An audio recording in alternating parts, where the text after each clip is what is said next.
Hey, whoa, sorry, camera is crazy. Okay, there we go. Hey there. Wanted to talk real quickly about the difference between a discard and a normal breakup. People ask about this often and have asked me to talk about it many times. So we're going to do that a little bit, short, brief.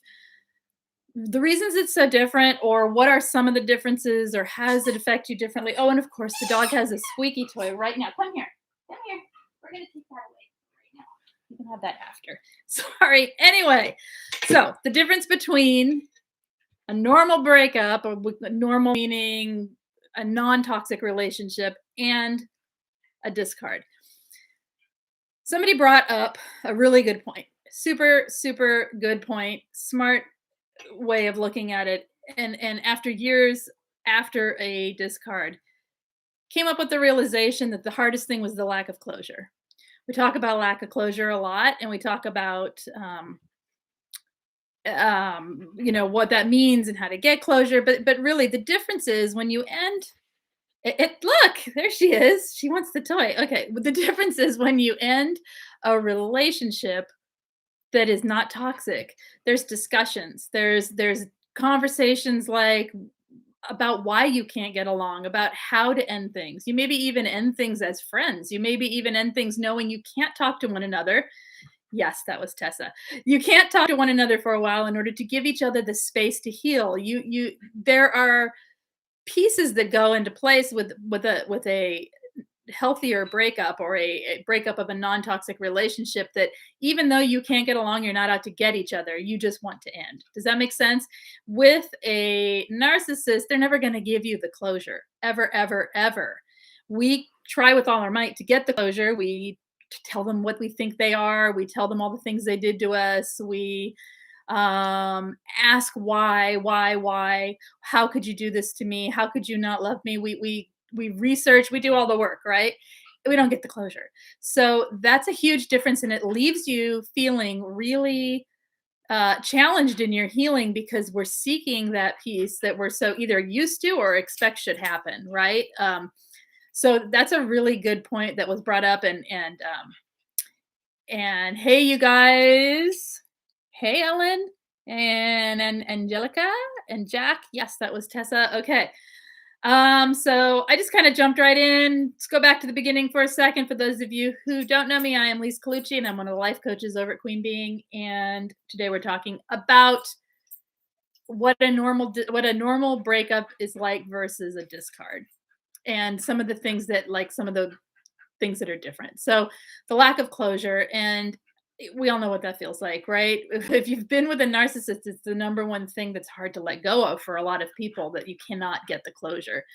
And I have several videos on ways to get your own closure. Angie also has lots of videos on closure as well. So go back and check those out. I will try and remember to link some in the comments or the main description later on. But it's not the same. You have to create your own closure. You have to create your own ending. You have to go through the process on your own of figuring out the relationship. And when you realize what it really was, that it was manipulation, that it wasn't as real as you thought it was, that your reality was different from theirs. Sorry, the dogs are super excited. I'm doing this at a really silly time of day, which is coming home after not being here for a while, but we're gonna do it anyway. And we're gonna be quick today. So another thing, when I was thinking about that, is that the narcissist, hey, first of all, a Hoover. When you have a normal ending, or a normal breakup, normal meaning, like I said, two people that, you know what, stop. Okay. Sorry. Meaning that you don't have Hoovers. You may have on again, off again for a little while. It is not the same as a Hoover. People do not, because the narcissist has no boundaries, they're trying to control you through the Hoover. They are I'm gonna have to kick her outside, I think. Come here, Tessa. One moment. Here, Tess, come on. Go on outside and play. Here, take this and go. Go. Bye. Oh, she's not gonna go, but the ball did. So you wanna go? Okay. Come on. Sorry. Okay, it's the animal thing, man. Between Angie's cat and the puppy, it's anyway, what are we saying here? Oh, so I was talking about hoovering. That hoover makes it so that it is very difficult to let go. It keeps you in the sphere, in like rotating around the narcissist, thinking about the narcissist, worrying about the narcissist contacting you.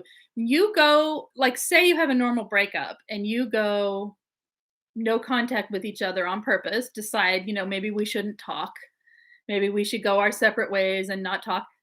You don't ever worry that that person is going to, or you don't worry too often that that person's going to just at any minute try and suck you back in. You don't worry that they're going to attack you, hoover you in the ways that a narcissist does. You just sort of let it end, right? And you do your best to get through the period of not talking, right? And so it's that hoover that keeps you so afraid, so connected, so drawn back.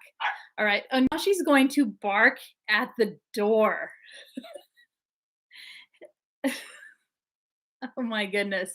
Okay, may have to redo this one all together. Anyway, because it's a serious topic and I'm giggling. Anyway, that brings me to the next thing, which is that they, you know what? I wrote some stuff down. I'm just going to read it because I'm totally distracted now, and I'll be quick. Oh, the other thing that's important is that when you're with a narcissist and or in a toxic relationship, by the time you're discarded or you're leaving or whatever, you've lost your sense of self.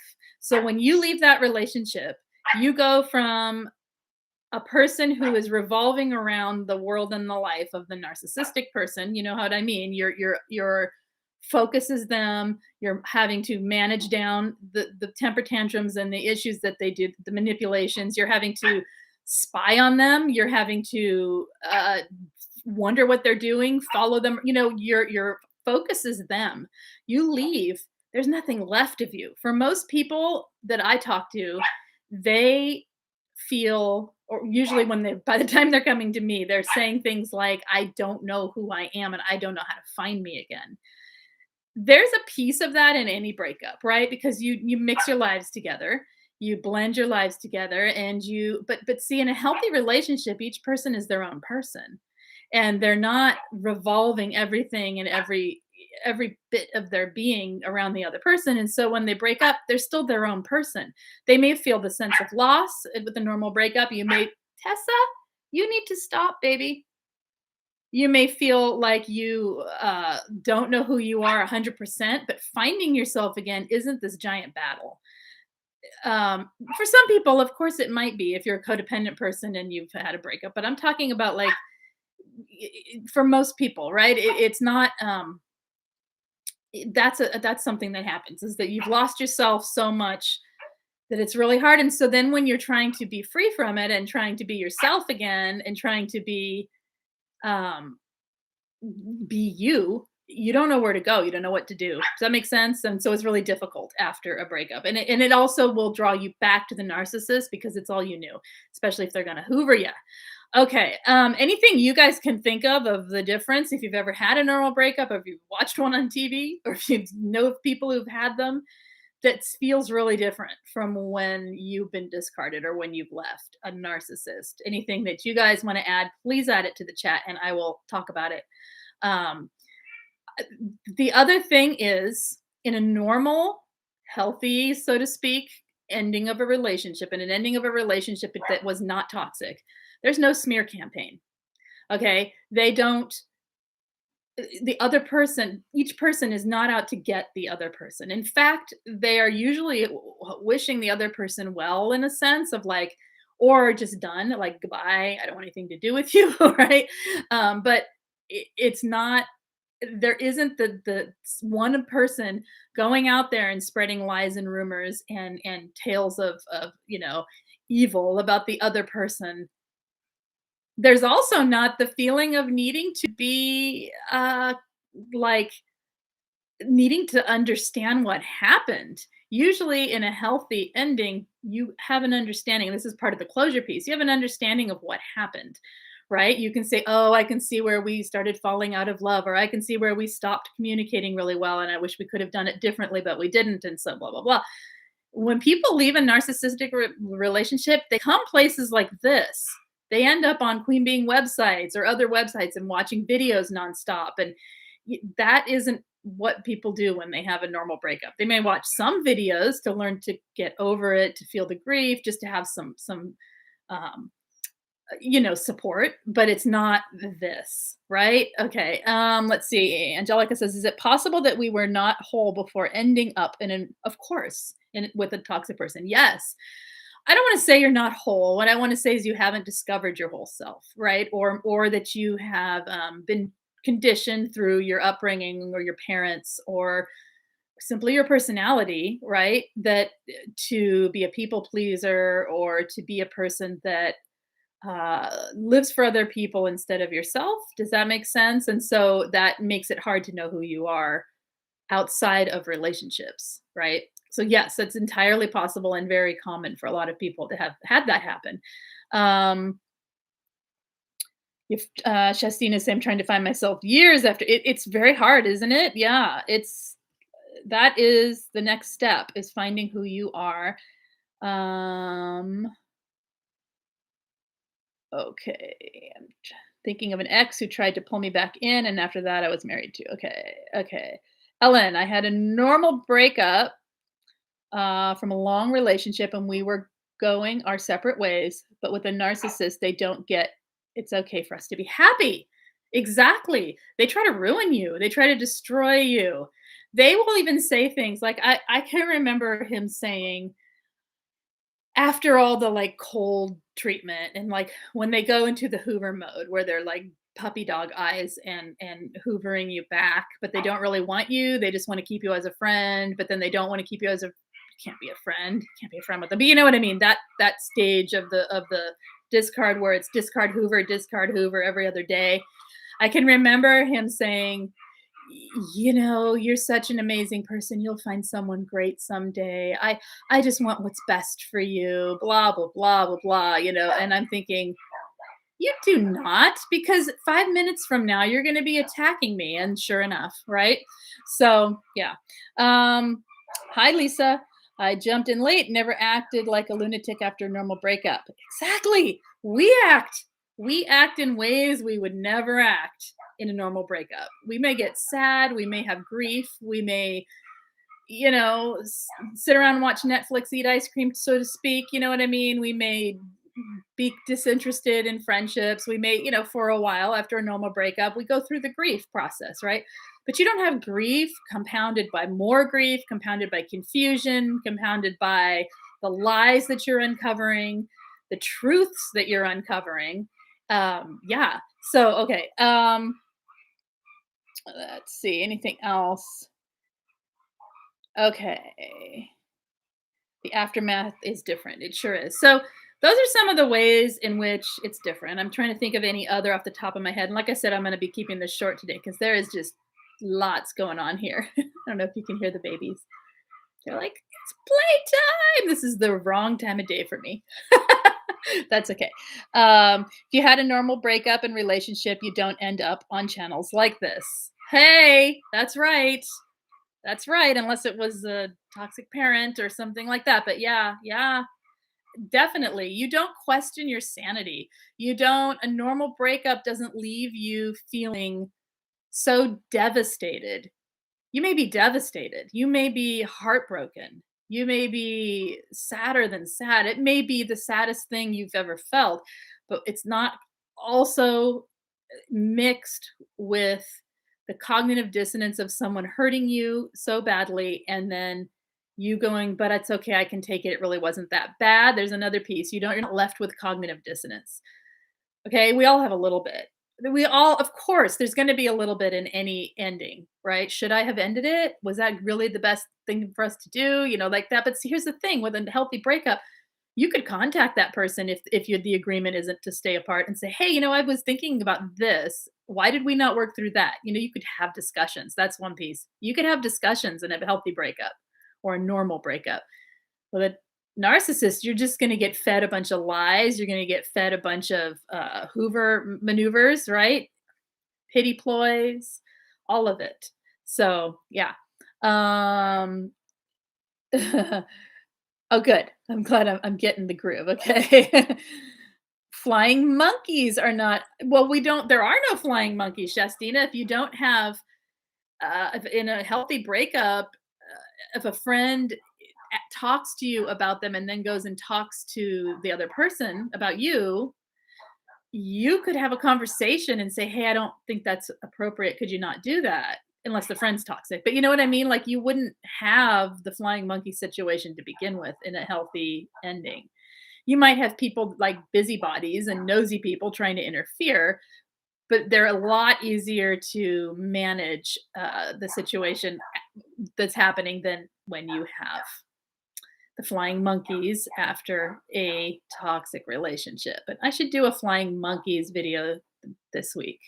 Almost said next week, but we're just in the beginning of the week. So. Okay. Seems we could list all the narcissistic abuse terms as differences, right? Yes, we could. We could list all the, but I'm trying to contrast them here with what it would be like if it weren't narcissistic, if it weren't toxic, And when people, the reason this is important is not to be like, look how much worse it is for us. It's to say when it's for people who are questioning, was this toxic? Was it bad enough? Should I have stayed? Should I have tried harder? Could I have done more? When you see that how it should have been at the ending, and again, I don't use the words should very often, but this is kind of a should, right? Or at least close to it. It would have been uh less well anyway, it would not have been a toxic situation had these things not happened, and had it been more the way I'm describing a normal breakup would be like, right? You don't have people, you don't, like I said, the smear campaign. Like, yes, you can name any of the ending things that happen, and then contrast it with what it would be like otherwise, right? Okay. You have my vote for Flying Monkeys video. Okie doke.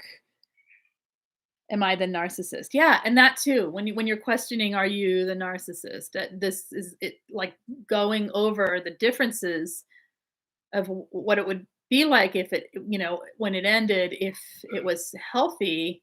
You can see that if you're the one left confused by it all and you're the one left trying to put the pieces back together, feeling the lack of closure, a narcissist doesn't feel a lack of closure. They deliberately don't give it to you. I don't think they care about they get their closure. They slam the door, they go silent, they do the hoovers. That to them, that is their closure because they know that they're not closing anything. They're keeping their little crack in the door in order to step right back through, right? And if they want closure, they just tell you off.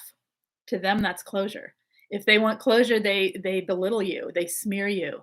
To them, that's closure. So they don't if you're like really, really desperately needing the lack of closure, chances are you're probably not narcissistic. Okay. Um, all right. Sorting out cognitive dissonance with the discussion. Yep. Was relationship toxic? Yeah. Uh-huh. Okay.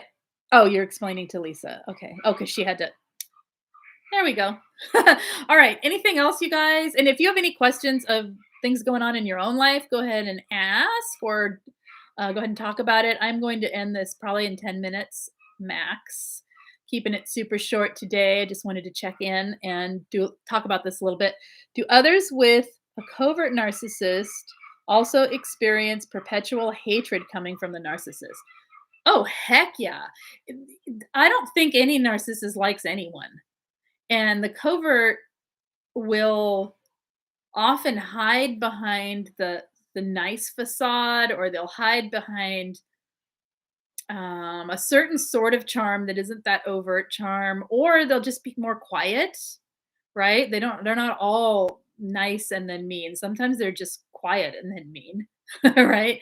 Or they are into their own thing and then mean, right? Like they can be really interesting and into their own experiences and their own what they're doing, and then toxic on the other side. So um that constant hatred, yeah, I think that that's very common and very telling. right?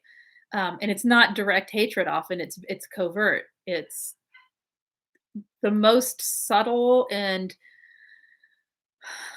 gradual devaluing that they do that makes you feel that hatred, right? Okay. Um, the only way to have our own closure will be keeping no contact. That's right. And to create things for you that give you closure by understanding what happened, by processing what happened, by talking it through, by getting validation, by writing that letter that Angie talks about. Write that letter and burn it. Right, write everything you need to say and just burn that letter. Or write it and don't burn it. Keep it in a journal so you can read it a few times and then shred it up. Like whatever works for you. You find your own closure. It's not the same kind of closure. It's not relationship closure. It is situation closure. That's how I look at it. We have to remember we cannot have a relationship with a narcissist because they cannot relate. So don't think your ending is going to have relationship based anything to it. They don't relate. They relate only to themselves, their ego, and what they want. So, yeah. Okay. What are we saying? Okay. Okay, anything else, you guys, or does anyone need anything today? Otherwise, I'm gonna head out. Those are just a few of the differences between a normal, so to speak, breakup from a non-toxic relationship versus one with a toxic person. Um, okay, okay. PSA reminders. I don't know what that means. I think you're talking to each other. Is that correct? Okay. Hopefully, because I don't know what you mean. I could give lots of those, but I don't know which ones you want. Okay. I think that's it. Unless you guys have anything you need, I'm going to sit here for just a second and I will do the closing stuff. And if there's any questions that come up at the end or if you need anything, hit me up. So, if you need anything related to recovery from dealing with a narcissist in your life, head over to queenbeing.com. Lots of information over there. If you need help coaching wise, my info is in the main description of every video. It's also over at Queen Being. If you want group coaching, that is ongoing and it is join anytime. I I run it.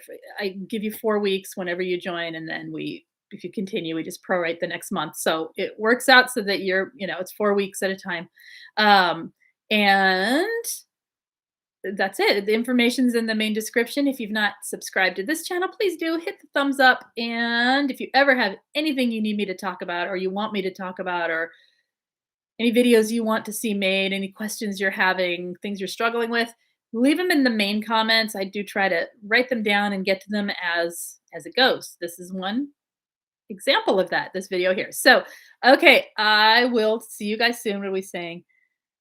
Okay. All right. You take care. I'll see you later this week. Bye. Whoops.